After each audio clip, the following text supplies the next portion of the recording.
Magandang araw mga kaibigan. Narito si Mami Isabel. Tayo magluluto ng recipe ng beef mechado. Narito ang mga ingredients ng ating beef mechado. Narito ang patatas, ang ating beef. Napakaganda ng beef natin, ano? Ang ating carrots, green pepper, asin paminta, laurel, ang ating lemon juice, bawang at sibuyas, toyo, ating tomato sauce, ang ating mantika at saka tubig na pagpapalambot ng ating karne.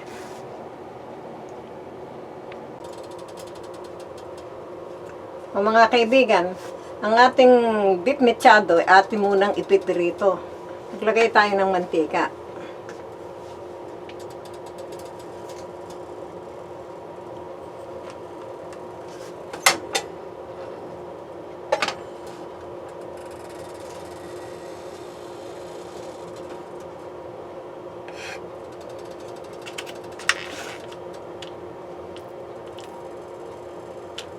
Pilito muna natin itong ating mechado. Ating ang ating karning baka.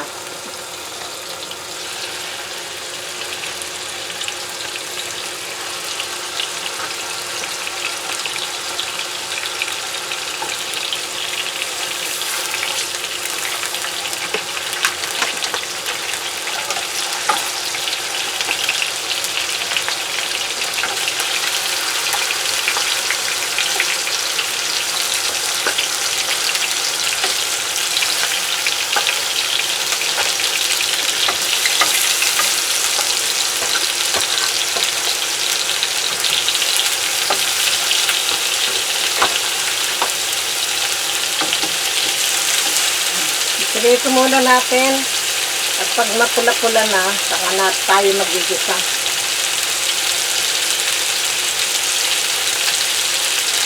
Ano yung parang hapok? Basta mamula-mula ba?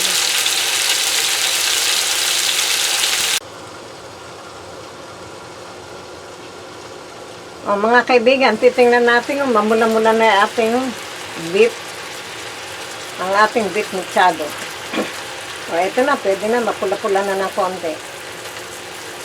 Ito itatabi muna natin, tapos magigisa tayo ng ating mga ingredients para dito. Palalambutin muna natin ito. Tatabi muna natin.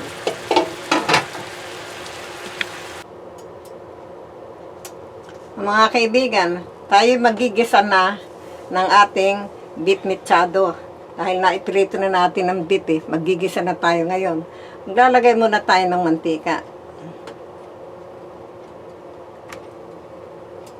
Ito bawang.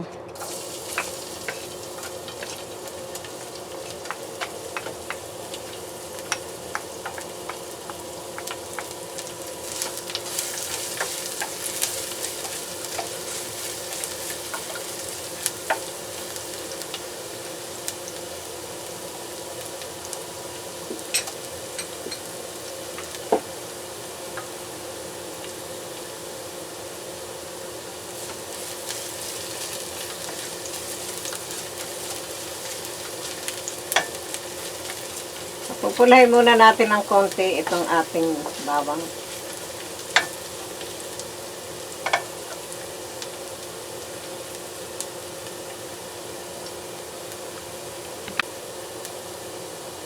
O, ito na. Medyo mapula na ang ating bawang. Susunod natin ang ating sibuyas.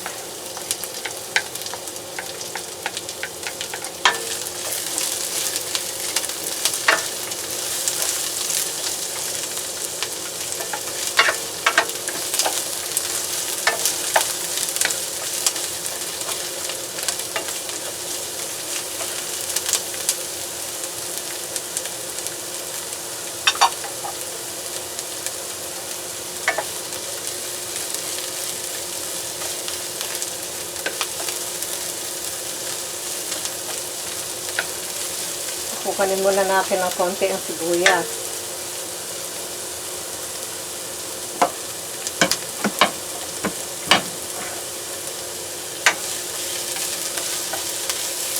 Ito, ilalagay na natin ang ating beef mechado. Beef lang. Beef. Ang ating beef.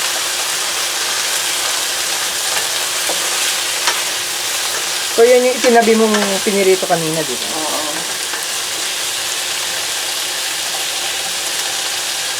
Ngayon, ilalagay na natin ang mga ingredients. Ito ang paminta. Ito ang laurel. O yung bay leaf. Ito yung lemon juice. Ito ang ating toyo. At ang ating tomato sauce.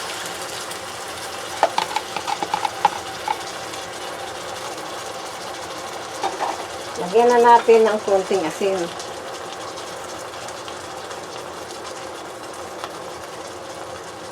Mamaya titikman natin kung tama alat. Ngayon maglalagay na tayo ng tubig dahil palalambutin na natin ito eh.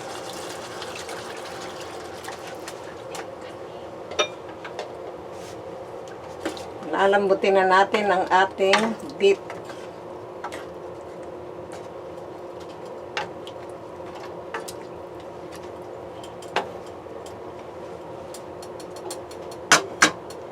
Pag hindi pa malambot namin at saka natin natagdagan ng tubig. Atin munang takpan.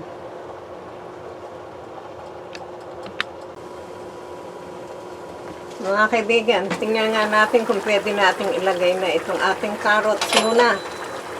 Karaan, mga ilang pulo, saka na natin isunod yung dalawang ingredients pa. Kasi medyo makapal ang hiwa ng itong carrots. Hindi pwede manipis dito dahil mechado ito eh. Hintayin muna natin mga ilang pulo, saka natin isusunod yung dalawang ingredients pa. Takpan muna natin.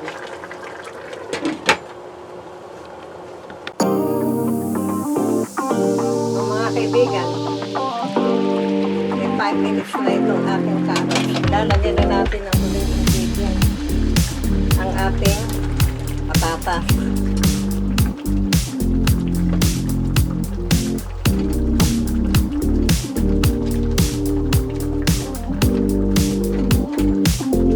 Tapos lalagyan na natin itong ating green pepper.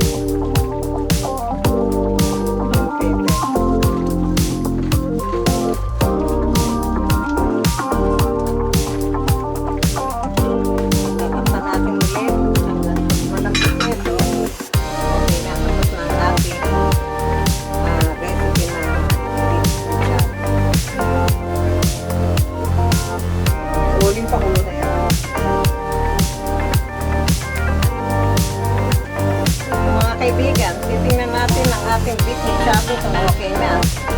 Wow, ito na.